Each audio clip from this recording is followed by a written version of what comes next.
কত দিলেন? যা ভাড়া তাই দিলাম 180। 200 টাকা আসছে তো। 200 মানে আমি যখন উঠছি তখন তো 180 টাকা দেখাইছে, যা দেখাইছে তাই দিলাম 180।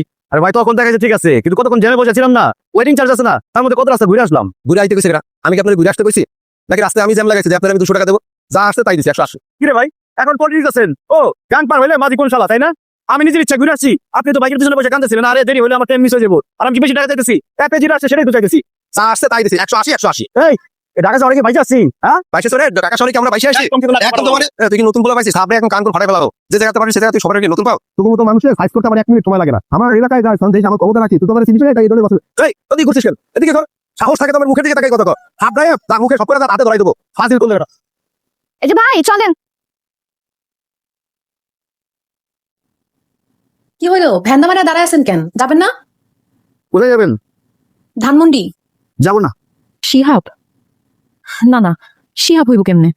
ও তো দুবাই থাকে। থাক, আমি বেশি বেশি ভাবতেছি। আচ্ছা ভাই যাবেন না কেন? মাত্র না দেখলাম যাত্রী নামায় দিলেন, কি সমস্যা? বটবটি কি চলে না? ও বুঝছি, লেডি প্যাসেঞ্জার তো, গার্লফ্রেন্ড মনে লেডি প্যাসেঞ্জার উঠতে মানা করছে, তাই না?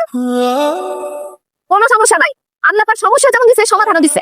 এই যে ব্যাগ আছে না, মাঝখানে দিয়ে বসবো, চলেন। আপনার হেলমেট কই? কেমনে করে? কি ব্যাপার? আরে আমার হেলমেট পরাইতেছো কেন? বাইক কি আমি চালাবো না তুমি চালাইবা? ওরে কত কথা বলে রে, আমি চালামু। তাহলে হেলমেটের মানে কি? তোমার হেলমেট পরানোর একটা কারণ আছে। কি কারণ? তুই যে আমার বাইকের পিছনে বসে আছো, যাতে কেউ না দেখিস। কেউ দেখলে কি অসুবিধা? অসুবিধা নাই, আমি একটু লজ্জা করে আর কি। ঢাকা ঠিক আছে আসছেন? একজনে খুঁজতে আসছি। ঠিক ধানমন্ডি থাকে? না না, সে দুবাই থাকে। ধানমন্ডি কার কাছে যাবেন? ওই আমার শেফালি খালা থাকে, আপন খালা না। আপন গিয়ে আমি আসলে তার চিনি না, দেখা হয় নাই, কিন্তু তার সঙ্গে এক পরিচিত উনি যোগাযোগ করে দিছে, সে নাকি আমার দুবাই নিয়ে যেতে পারবো। কার সাথে কি কাজ? দুবাই গিয়া আমি আমার প্রিয় মানুষের ফিরাই নিয়ে আসো। সে দুবাই গিয়ে বিপদে পড়ছে, বুঝছেন? এর জন্য আমি যাইতাছি আর কি। কি কস তুই? শিহাব দুবাই যাইবো? শুধু সে একা যাইবো না তো, আমার ওর সাথে নিয়ে যাইব। কেমন কথা কস? ওই তোর কি শিহাবের লগে বিয়া হইছে? বিয়া করে নাই তো কি হয়েছে, বিয়া করবো। আর তাছাড়া আমি আমার জামাইরও তো আর একলা পাঠাইতে পারি না। ওখানে যা দেখা গেল কান্নাকার পাল্লায় পড়ে গেল, তখন কখন আসছো? আমার ফোন দিতা? তোমার ফোন দিতে হইব কেন? আমার যখন খুশি তখন আমি আমার শ্বশুর বাড়িতে আসতে পারি। বাবারে, জান্নাত কি কইতেছে, তোরা নাকি দুবাই যাবি? আমি যাবো, ওই যাইবো না। কেন আমার তোমার সাথে নিবা না? তুমি সত্যি আমার রেখে যাবা? আমি দুবাই যাই শেখের মেয়েদের সাথে ঘুরুম, তোমার নিয়ে গেলে ওসব করতে পারবো আমি? কি করে তুমি শেখের মায়াকে নিয়ে তুমি ঘোরাঘুরি করবা? দেখছো শাশুড়ি আমার তোমার ছেলে কি কইতাছে। আমি শুধু শেখের মেয়েদের সাথে ঘুরুম না, আমি তো চিন্তা করছি একটা শেখের মেয়ের বিয়ে করে বাংলাদেশে নিয়ে আমো। শেখের মায়াকে বিয়ে করবা না? তোমার বিয়ার স্বাদ আমি মিটাইতেছি। কি করতেছস তাই?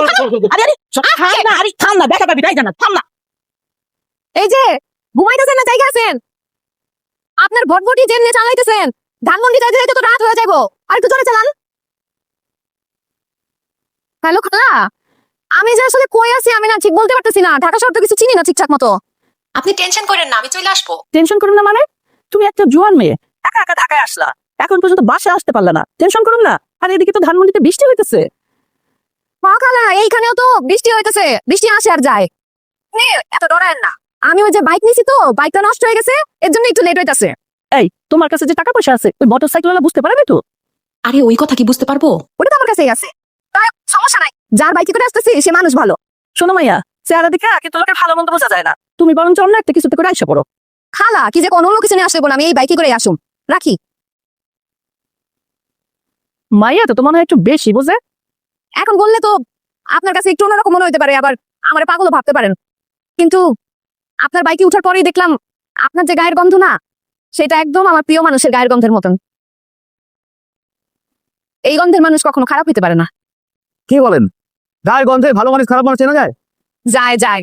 আর তাছাড়া জানেন আপনার কণ্ঠ কিন্তু একদম হুবহু তার মতো। আমি তো প্রথমে আপনার কণ্ঠ শুনে চমকাই গেছিলাম, পরে ভাবলাম একই রকম দেখতে কত মানুষ পাওয়া যায়, একই রকম কণ্ঠের মানুষ তো থাকতেই পারে। তাছাড়া আমার প্রিয় মানুষ সে দুবাই থাকে, সে তার ঢাকা থাকে না, নাইবো কইতে। চলেন, কিছুক্ষণ হাঁটতে হবে, সামনে পাম্প আছে। চলেন, হাঁটতে আমার কোনো অসুবিধা নাই, আমার হাঁটার অভ্যাস আছে। 200 টাকা কি কম হয়ে যেতেছে? খালা তো বলছিল ভাড়া 200 টাকাই। আচ্ছা, আমি আপনার আর 50 টাকা বাড়াই দিলাম। আপনি আমার অনেক উপকার করছেন, থ্যাংক ইউ ভাই। ভাই, আপনার ওই ব্যাপারটা কিন্তু আমার খুব ভালো লাগছে। কোনটা? এই যে আপনার গার্লফ্রেন্ড মানা করছে দেখা আপনি বাইকে লেডি প্যাসেঞ্জার উঠান না। ভালো থাকেন ভাই, আসি।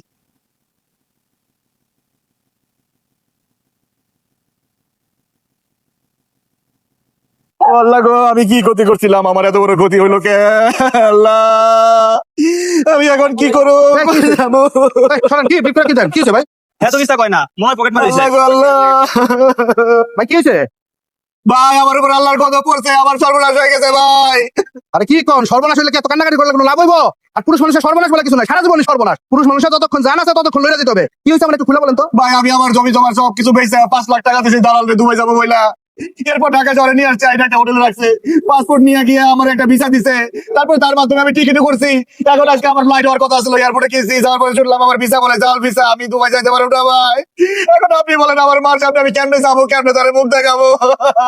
ভাই কান্দেন না, এমন কেস আমার হয়েছিল 5 বছর আগে। আপনার মতো আমি এমন জাল বিষয় রাখাইছিলাম, বুঝছেন? কান্নাকাটি করে লাভ নাই। কান্নাকাটি করবেন, এই মানুষজন মজা নিবো, ভিডিও করবো, এগুলাই করবো। আপনি কান্দা তো কোনো লাভ নাই। আপনি একটা কাজ করেন, আপনি আমার সাথে চলেন, এক জায়গায় বৈশা ঠান্ডা মাথায় আলাপ করুন। আসেন আসেন না ভাই, এক জায়গায় বৈশা ঠান্ডা মাথায় কথা বলে আসেন। আমি ভাবছি আমার মতো এমন অবাক মানুষের সাথে ওর জীবনটা জড়াই লাভ কি? তার সাথে ওর সাথে খারাপ ব্যবহার করি, ও নতুন ভাবে জীবন শুরু করবো। কিন্তু আমি বুঝতে পারি না ওই যে আমার খুঁজতে ঢাকা চলে আসবো। তুমি বুঝবা কেমনে? অভাবে পইরা তোমার ভালোবাসা তো ফিকা হয়ে গেছে, কিন্তু সে তো তোমার মন দিয়ে ভালোবাসছে। যারে মন দিয়ে ভালোবাসা যায় তার জন্য হিমালয় পার হওয়া যায়। তুমি ওর সাথে যে অন্যায় করছো, হাতে পায়ে ধরে মাপ চাইলে মাপ হতে পারে না। কিন্তু একবার চিন্তা করছো, ওরে যেখানে রেখে আসছো, আল্লাহ না করুক যদি কোনো খারাপ লোকের পাল্লায় পড়ে, তুমি নিজে তোমার জীবনে কোনোদিন মাফ করতে পারবা? কি বলেন ভাই, তাহলে আমি কি করুন? তুমি কি করবা সেটা আমি তোমার বলে দিতে পারবো না।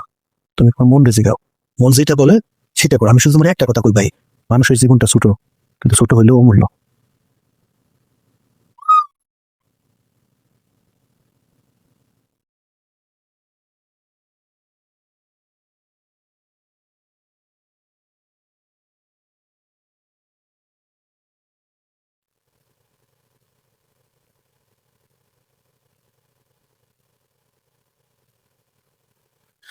শিহাব, তুই তুই এখানে কেমনে? আমি তো মানে দুবাই থেকে ফিরে আনার জন্য ঢাকায় আসছি। ওনারা বলছে আমার নাকি তারা দুবাই পাঠাইবো, কিন্তু তুমি এখানে কেমনে আসলা? তুমি আমার কিচ্ছু জিজ্ঞাসা করো না, আমি অনেক বড় অন্যায় করে ফেলাইছি। আগে কও তুমি আমার মাফ করে দিবা। কি করছো তুমি? জান্নাত যাইবো কেন? জান্নাত তো কিছু করে নাই। বিবে বিশ্বাস কি ডাক্তার? তুমি চিন্তা করো না, জান্নাত